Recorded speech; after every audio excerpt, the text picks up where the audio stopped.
Ya, jadi saya dengan jurusan kimia itu, saya tetap ngomong, saya tuh harus punya pekerjaan yang emang latar belakangnya tulis gitu. Pokoknya gue gila banget sih itu waktu itu. Terus emang pokoknya nggak peduli kimianya, nggak kepake gitu ya. Pas kan sering tuh ketemu sama orang-orang kan ditanyain, udah dapat kerja gitu. Itu kan biasa ya pertanyaan yang bikin shock. Dilema semua mahasiswa yang baru lulus setelah merayakan kebahagiaannya.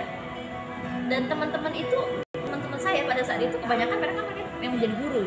Walaupun mereka itu lulusan FIPA murni, tapi rata-rata mereka cepat dapat guru. Pas giliran nanya saya gitu, kamu apa gitu? Apa ya?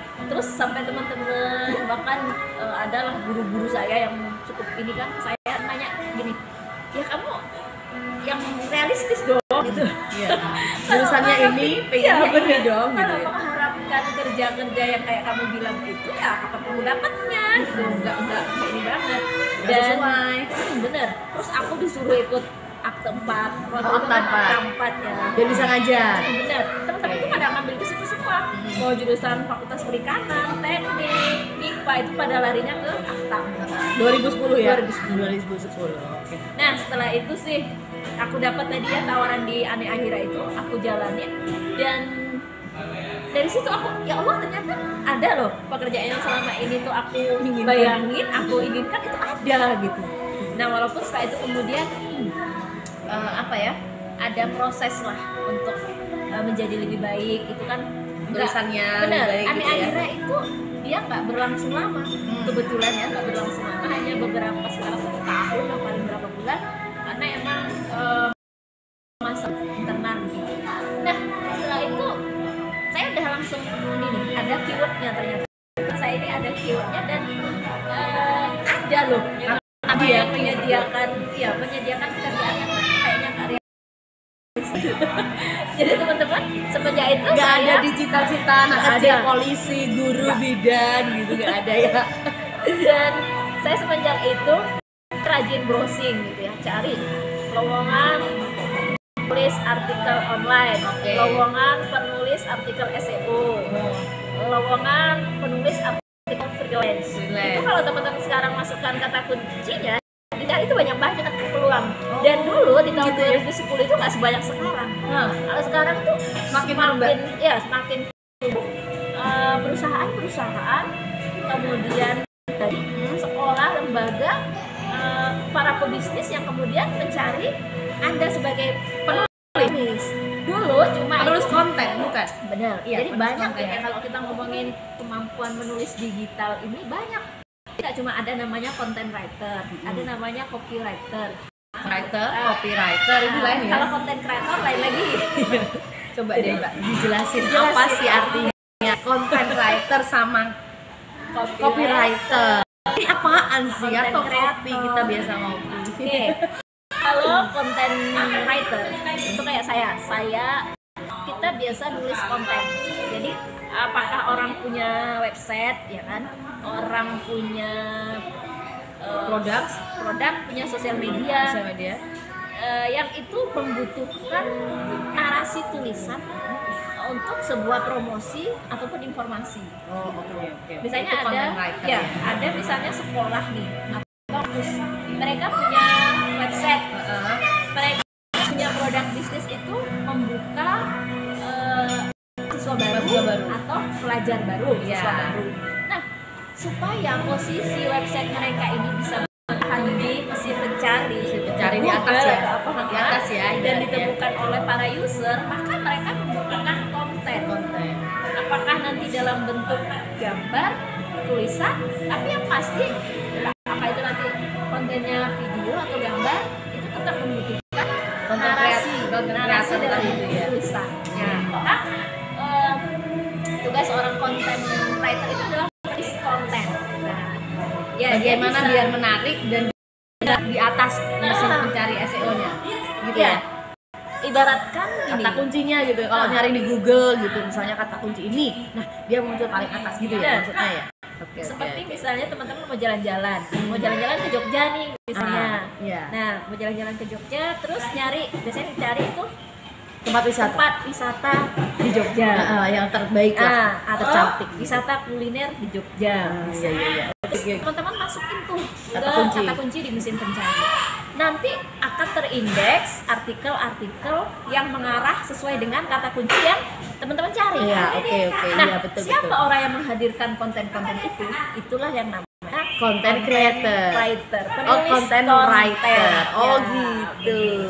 Jadi kebutuhan untuk menulis konten saja dalam bentuk blog atau ya blog yang dimiliki oleh sebuah perusahaan, lembaga swasta, bahkan pemerintah. Berarti Mbak udah nulis di mana aja ini untuk konten kreatornya? Saya ada banyak sih ya. Kita kan bermitra juga dengan pihak agensi. Saya bisa juga ya? pribadi. Bisa kayak gitu ya? Kemudian saya juga pernah nulis langsung ke perusahaan.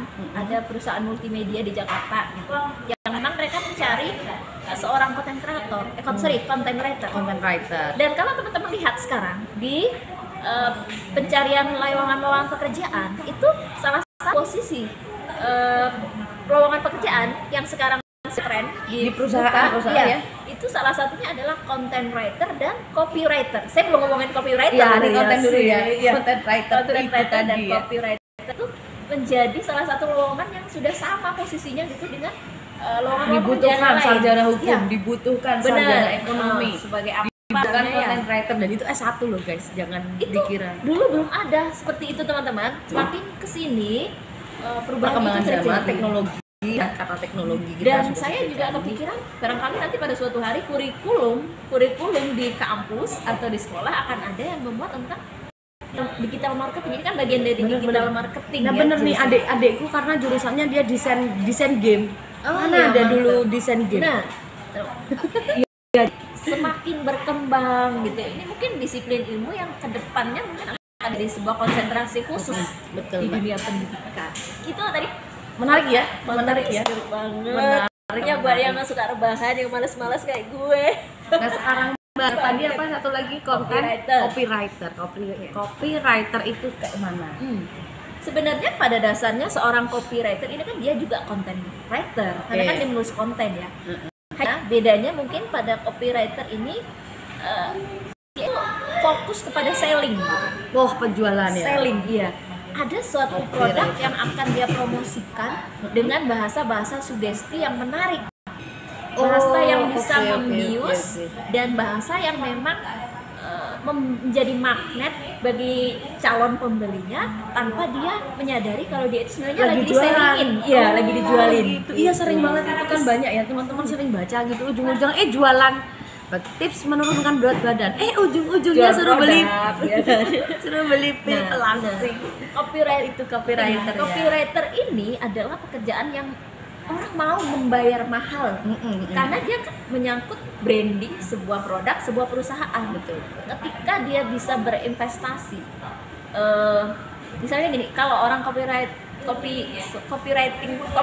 itu dia bisa diminta membuat tagline, misalnya tagline sebuah perusahaan misalnya kayak Indomie seleraku. Itu jadi adalah lapar. sebuah copywriting yang tidak disadari oleh orang, membentuk semacam terngiang-ngiang dan itu masuk ke dalam pikiran alam bawah selalu sadar. terdepan. Jadi yang seperti itu bagian dari copywriting yang tidak bisa dibuat dengan kemampuan berpikir biasa. Ya, betul. Itu adalah orang-orang out yang of the box ya. Orang yang punya pemikiran cerdas, memikirkan konsepnya gimana. Biasanya hal-hal yang dia itu singkat, ya ada batasannya tuh. Kalau karakter, bagaimana kita membuat singkat, menarik, mudah diingat, dan memiliki nilai jual, nilai tertarik gitu, menjadi magnet gitu bagi calon pembaca. Itu yang mahal ya. Menulis copywriting itu Anda bisa kaya raya. Satu tulisan satu tagline berapa kira-kira, Mbak? Ada teman saya yang memang dia fokus advance itu, satu tulisan itu dia jobnya sudah satu setengah juta gitu per satu artikel untuk satu artikel. 1,5 juta. Apalagi dia bisa menembak pasar perusahaan besar gitu ya. Artinya perusahaan itu mau ngebayar orang yang memang bisa membuat semacam simbol dari seri perusahaannya gitu kan nggak gampang ya. Iya, betul. Menciptakan Karena ide itu yang mahal, kan ya. kreatif dan inovatif. Betul. Makanya teman-teman sekarang itu udah banyak ya kerjaan-kerjaan yang kreatif kayak yang males-males gitu. Kamu berubah. Jadi kemarin sempat Mbak, jadi adikku tuh bingung ngambil jurusan apa karena dia sukanya nge-game. Ya udah akhirnya ada jurusan desain game. Termasuk dia desain game di MNC Yogyakarta. Nah, itu kan termasuk jurusan yang kekinian. Mana tahu besok ada jurusan copywriter. Nah, benar. Saya mau ikut kuliah lagi deh. Nah, teman-teman, mumpung kita lagi bahas artikel nih, kami dari FLP akan menulis artikel. Nah, nggak cuma artikel di koran, enggak. Jadi ada 2 sekaligus dan ini paket komplit banget. Menulis artikel koran, menulis artikel media massa, koran cetak, kemudian menulis artikel dari termasuk yang SEO tadi itu, cara membuat content writing ya, jadi tulisan konten lah yang di atau di blog gitu bisa. Terus akan ada bonusnya lagi yaitu info-info mengenai itu tadi. Saat rebahan rebahan tapi dapat recehan ya, nggak recehan sih ya, pundi-pundi rupiah lah gitu kan. Nah, kalian cukup aja daftar ke sini nanti hubungi kami FLP. Ini bukan untuk FLP aja tetapi bisa untuk umum. Nah, untuk teman-teman FLP mendapatkan diskon khusus nanti bisa hubungi langsung ya ke 0811 530 1419. Oke, ini yang mengadakan adalah FLP wilayah Riau. Siapapun bisa ikutan. Nah, pertanyaannya bagaimana? Nanti 2 kali Google Meet ya. Google Meet kalau nggak Zoom meeting. Terus nanti juga dipandu di WhatsApp group. Setelah itu outputnya akan kita bukukan. Buku. Ya, nanti akan media cetak kita akan bukukan ya. Nah, itu teman-teman. Nah, pendaftarannya sampai kapan Mbak ya? Pendaftarannya itu sampai tanggal 1 April. Nah, kita akan mulai, jangan lupa ya. Kita akan memulainya 1 atau 2 April nanti kesepakatannya di WhatsApp group. Jangan lupa teman-teman ya, nanti ketemu saya bakalan kasih tips-tips, panduan gimana sih kalau pengen dapat ya yang mau freelance boleh, yang mau full time juga boleh.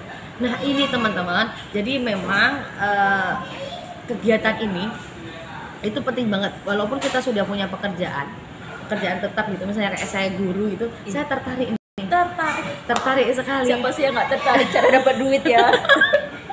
Mana tahu di waktu luang setelah ngajar nulis apa gitu. Apalagi yang sudah hobi ya, hobi nulis. Yang belum hobi nulis pun ayo kita hobi nulis karena apa Mbak?